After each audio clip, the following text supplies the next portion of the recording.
Guys, आज मैं आप लोगों को भारत के 3 सबसे सुंदर पक्षियों के बारे में बताने वाला हूँ। नंबर तीन पर आता है लाल तीतर। यह भारत के हिमालय क्षेत्र में पाया जाता है।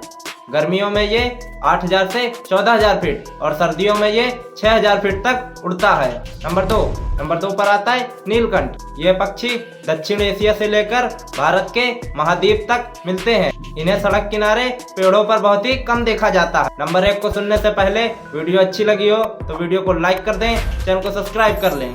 नंबर एक पर आता है मोर।